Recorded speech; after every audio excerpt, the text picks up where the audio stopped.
Hi everyone, it's Jill, Top Heavy Yogi, and I am 1 week and 1 day out from surgery. My surgery is next Thursday, January 11th. Today is December 30th, which is my parents' anniversary. Happy anniversary, Mom and Dad. I wanted to talk about binds today because when you have a shoulder injury, binds are pretty much off the menu. And when you have tight shoulders, binds kind of seem like this impossibility. Like, how are you ever going to get there? Because it's hard to go from nothing to going straight into a bind. So this strap here is going to be helpful for you if you have an injury, or I should say it is helpful for me and my injury. I am not a doctor. I am not a physical therapist. Your mileage may vary with this. If you have an injury, talk to a professional. See if there's anything that you should or should not be doing per your doctor. And then you can incorporate this into whatever your rehabilitation or fitness plan is from there. Don't just start with this, please. But if you have an injury that your doctor has said this might be good for, or if you have really tight shoulders, this is something that will work for you. So, yoga strap. If you don't have a yoga strap, dog leash, belt robe belt, or any long piece of rope that you have works. Now I will say in a minute we're going to be doing something where you really will want this strap because you can make a loop in it like that. If you don't have a yoga strap on hand, you can always tie a knot in your leash or in your robe, but it does make it harder because you really want to make sure that when we get this loop around our waist in a minute, you're able to really tighten it. So it's harder to do if you're just tying a knot in it. But before we get there, I just wanted to show you where I am with binds today. Because part of the reason that I started making these videos is because there aren't a lot of resources available, as I've said before, for serious yoga practitioners who have this type of injury and are having surgery and are now hoping to get back to the same range of motion that they had pre-injury. In fact, this is one of those things, as I said in the first video, that the first surgeon I talked to was like, yeah, you just shouldn't do that anymore, which when you're a yogi, you know that that's not the thing you want to hear. So you want to try and make these things work in your body. Where I am at today, it's going to take me a long time to even get back to this place after surgery, and I'm nowhere near where I was pre-injury. So what is actually going to happen when I have my surgery next week is that there's going to be a setback, and I'm going to have significantly less flexibility, less range of motion for quite some time, in the months range, before I can even do what I'm showing you today. So if you've just had surgery on a torn labrum, don't try this because you're not going to be able to do it and you could really hurt yourself. But before we get into all of that, this is where I'm at today. So I'm going to talk about gomukhasana, just the arms, the arm bind for gomukhasana. We're not talking about the legs because that doesn't have anything to do with my shoulder. But gomukhasana, you can see, this is my right arm up, left arm down, and I can get my fingers to touch, but I have to really kind of work them together. And my arms are still kind of off to this angle. They're not pointed straight up and down. And even though I'm able to make this connection and kind of eventually start to get my elbows oriented correctly, this is very uncomfortable for me. And it's also super unstable. So when I come out of this bind here, I need to take my right hand to my left shoulder and help ease my way out of it, because that external rotation that's required for this action here is where I have a lot of my instability. When we switch and I have my left arm on top and bring the right arm around behind, you can see it's easier for me to make that initial connection. It's easier for me to get the elbows kind of pointed more up and down because this is an internal rotation in my arm and this isn't where my instability is. It's still not super comfortable. I'm still not supposed to be doing this for a long period of time, but this is doable. And this kind of helps you see the difference between the two sides of my body, the injured and the uninjured side. So I'm going to let go of that. I'm going to pick up my strap. This is a very long strap because of what we'll be doing later, but in the meanwhile, any strap will do. And again, for this particular bind, if you don't have a strap, you can use pretty much anything. If you don't have pretty much anything, you can always tug to the top and bottom of your shirt and let that work for you. So I'm going to, and I hope that you can see my hand when I raise my arm up completely overhead. Looks like, pretty much. All right, so if I stand all the way in the corner, you should be able to see it. I'm starting with my right hand up, and I've got the belt in my right hand here, kind of going behind me. So when you first raise your arm up, your palm is going to be facing more like the center line of your body, and you want your palm to actually be facing backwards. So you can take your left hand to your right shoulder and rotate your shoulder from back to front, from outside to inside. This is internal rotation. And then your elbow bends. You place that hand right between your shoulder blades. Your elbow is pointed up. And then normally I would say to whip your arm around, but I have this wall here that I'm going to hit, so I'm going to just slowly ease my arm around. The faster you go with this, sometimes it makes that bind a little bit easier, but we're working with what we've got today.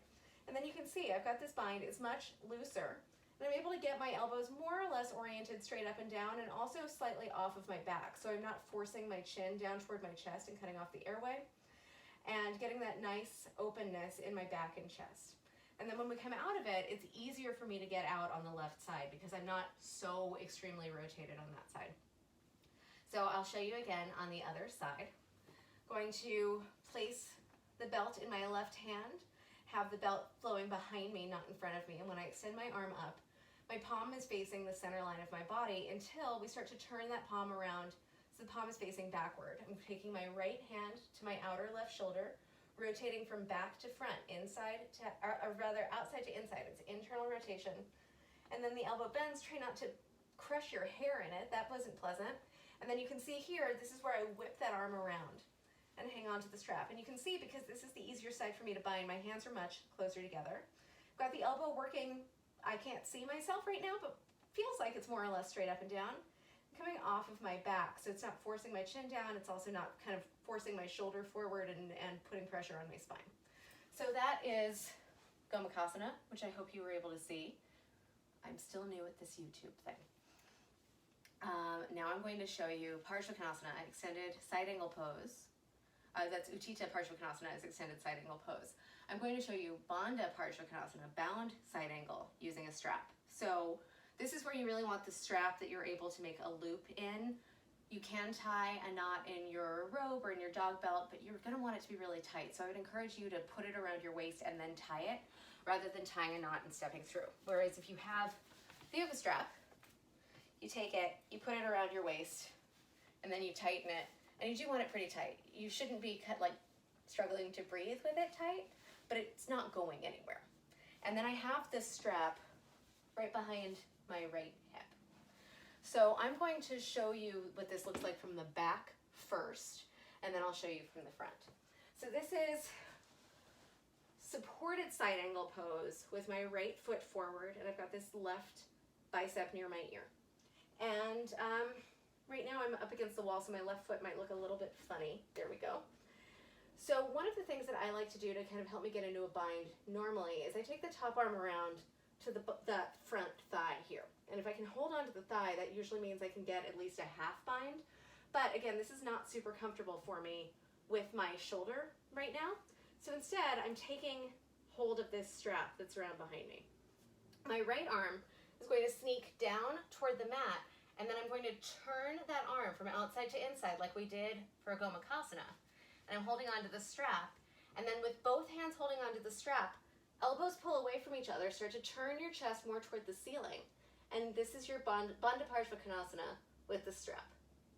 All right, carefully ease yourself out of that. And I'm going to turn around to the front so you can see what the front of my body was doing during that. Strap now needs to go behind my left hip, not behind my right hip, and not centered.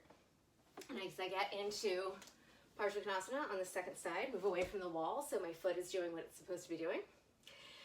And you can see, here's my supported side angle pose with my forearm on my thigh. I'm going to sneak that right hand around, and you can see here, maybe, that I'm waving at you with my right hand on my thigh because this is my uninjured shoulder, so it's much easier for me to get here.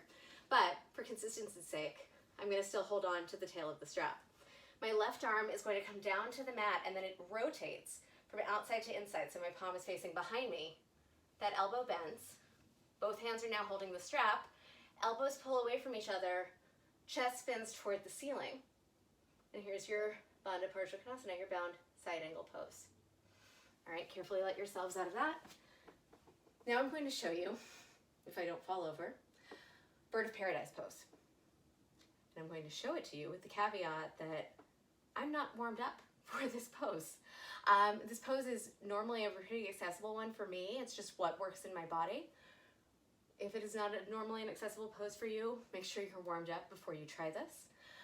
But it's another place that we can kind of work on our binds. So normally when we get into Bird of Paradise, we kind of do this thing. It's like a shortened version of side angle, and then we shift our weight and lift our leg up. This is using a strap and a wall to help you. So I'm standing not a full leg's distance away from the wall, because if you're too far away when it comes time to come off of the wall, it's a little challenging. But I'm gonna put my foot up on the wall and heel toe my left foot out a little bit. This is my right leg here. And I have that strap behind me.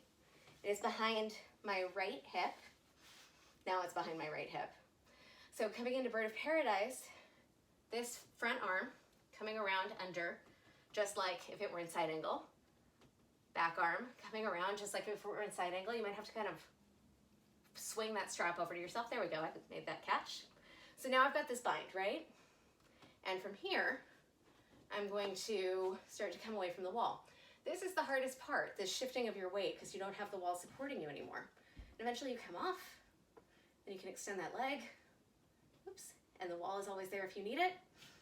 And that's your Bird of Paradise, using a strap, using the wall to help you with your tight shoulders or your shoulder injury.